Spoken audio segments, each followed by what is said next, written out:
Chapter 246, Resolution. As the first rays of dawn illuminated the room, Lumion slowly opened his eyes, awakened by the gentle chime of bells from Église Saint-Trobert.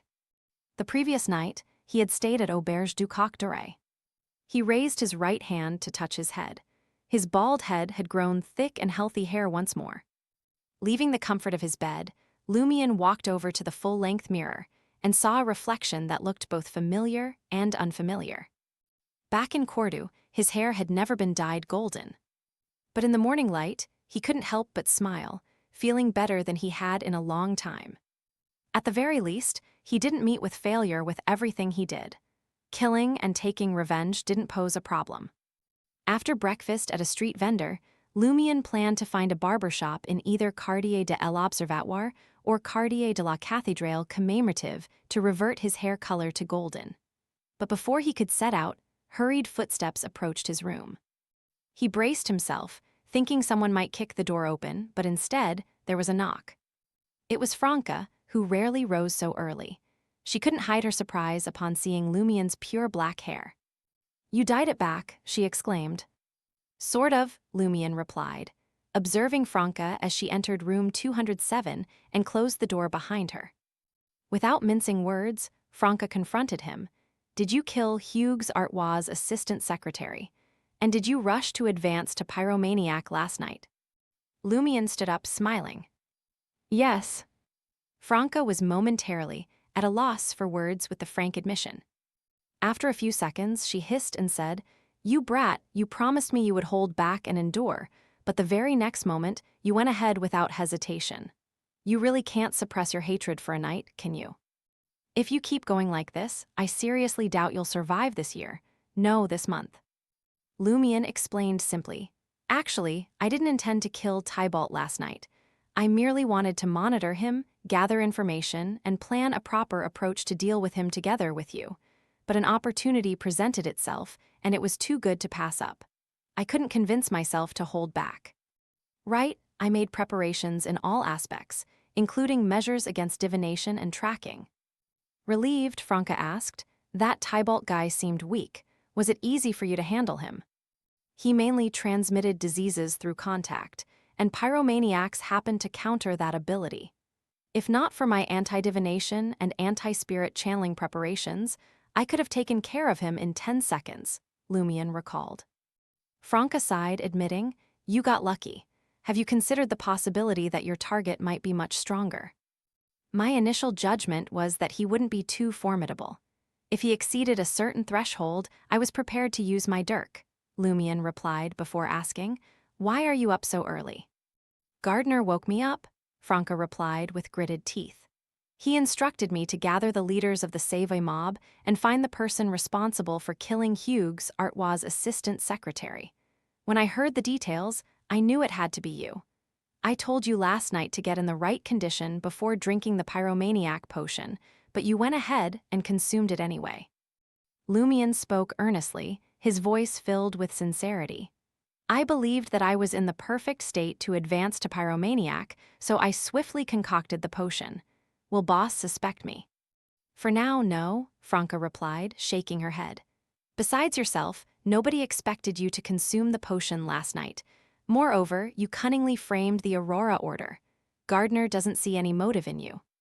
Franca glanced at Lumion's head and suggested, "Come here, I'll help you restore your original hair color.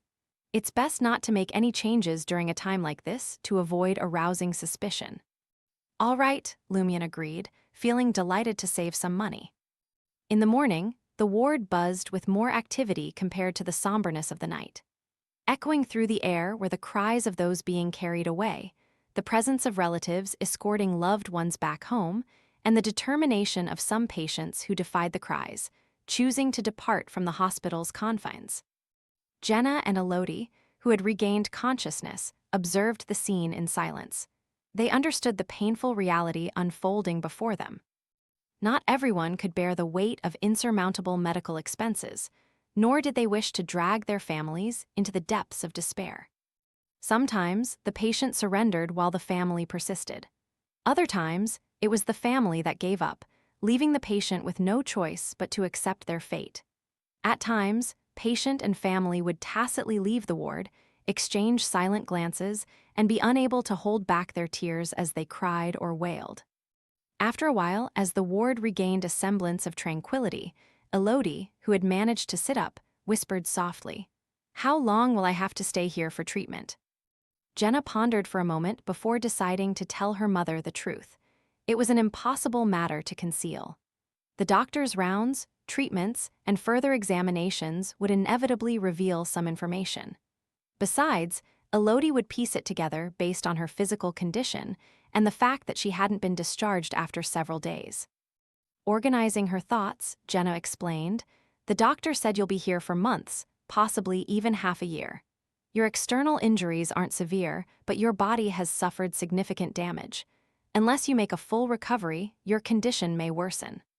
Before Elodie could respond, Jenna smiled reassuringly and continued, "I've already secured the funds for your treatment. I borrowed the money from Franca. She has no shortage of resources.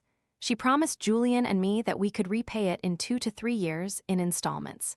By then, Dad's accident compensation will surely have been paid. There may even be hope for yours." Elodie's expression faltered for a moment. After a few seconds, she spoke with weariness in her voice. "Why will it take so long?" "With such a massive explosion and the chemical gases, it's a miracle that you survived," Jenna said before asking, "What exactly happened back then?" Elodie contemplated for a moment and replied wearily, "I don't know. The explosion happened so suddenly, and I lost consciousness. I think it originated near the metal tank. Many of the factory's facilities are old and prone to breakdowns. They require repairs, but the boss refuses to invest in replacements." After chatting for a while, Jenna noticed her mother's energy waning. She advised Elodie to rest for a while and headed towards the washroom at the end of the corridor. As soon as Elodie witnessed Jenna's departure from the ward, she mustered all her strength, disconnected the IV, and leaned against the wall for support. Gasping for breath, she took 2 steps towards the ward diagonally opposite, where doctors and nurses meticulously examined each injured individual. Elodie located the doctor, provided her ward and bed number, and inquired, "How long will my treatment last?" The doctor leafed through his records and responded, "We don't have all the results yet, but we estimate it will take about 5 to 7 months." "What will be the cost of treatment each month?" Elodie inquired. The doctor pondered for a moment and replied, "Let's wait for the complete assessment. If all goes well, it should amount to around 200 Vril d'or per week. As treatment progresses, the cost will decrease. However, if your condition isn't too favorable, it might range from 300 to 400 Vril d'or per week. Furthermore, even after you leave the hospital, you must prioritize rest and avoid exerting yourself." Elodie found herself rendered speechless.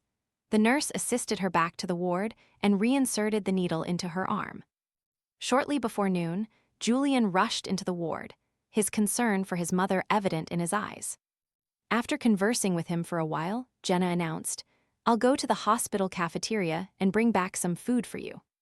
With that, she departed the ward, moving briskly as she descended the stairs. Thanks to Lumien's guidance, Jenna had come to realize that she possessed extraordinary abilities as a beyonder. She was no longer an ordinary individual. With a willingness to take calculated risks, she had numerous avenues to earn money. Consequently, the expenses for Elodie's treatment and the overwhelming debt held no power over her. The fact that her mother had been saved was cause for celebration, a reason to extol the sun. In the ward, Elodie gazed at Julian, who sat beside her, and posed a question with a tender expression. "You're nearly 23, aren't you?" "That's right," Julian replied, a smile gracing his face. "I've been a provider for the family for quite some time now, but in your eyes, I'm still a youngling." Elodie offered a faint smile and spoke. "That's because my criteria for true adulthood differ from others. I've always believed that one can only be considered an adult when they possess a skill that consistently earns them money. You're still a year away from that, and Celia has another year and a half to go. You've endured so much these past few years." "It was you who endured," Julian responded with a sigh. "Before I could truly assist, you worked 3 jobs a day for a whole year, from 6 a.m. until midnight." Emotions surged within him, causing him to blurt out, "We'll definitely cure you." Elodie chuckled in delight, her hand gently caressing her flaxen hair. "Unfortunately, my wig is gone." "And your sister? She previously deceived us, claiming that the theater required her to dye her hair a brownish-yellow shade. In reality, it was to prevent herself from being recognized when she went to sing at the dance hall. I don't know what to do with her." "Sai, I truly don't want you to shoulder more debt. It will waste years. By then, you won't be young anymore." Julian swiftly consoled his mother, assuring her that he excelled at his job and would undoubtedly receive a salary increase next year. After rambling for a few minutes, Elodie clutched her chest and beseeched Julian, "I'm not feeling well. Please find a doctor for me." "Okay." Julian stood up abruptly and dashed out of the room.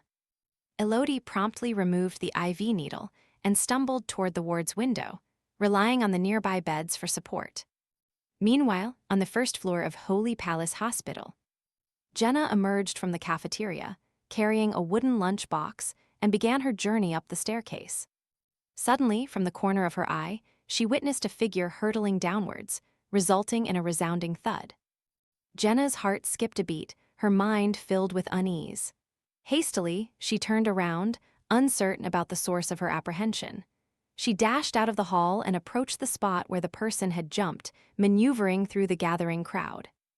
In the next instant, she beheld a crimson liquid seeping, and a familiar face adorned with delicate wrinkles. With a thud, the lunchbox slipped from her grasp, crashing onto the ground. Her eyes grew vacant, reflecting a vivid red.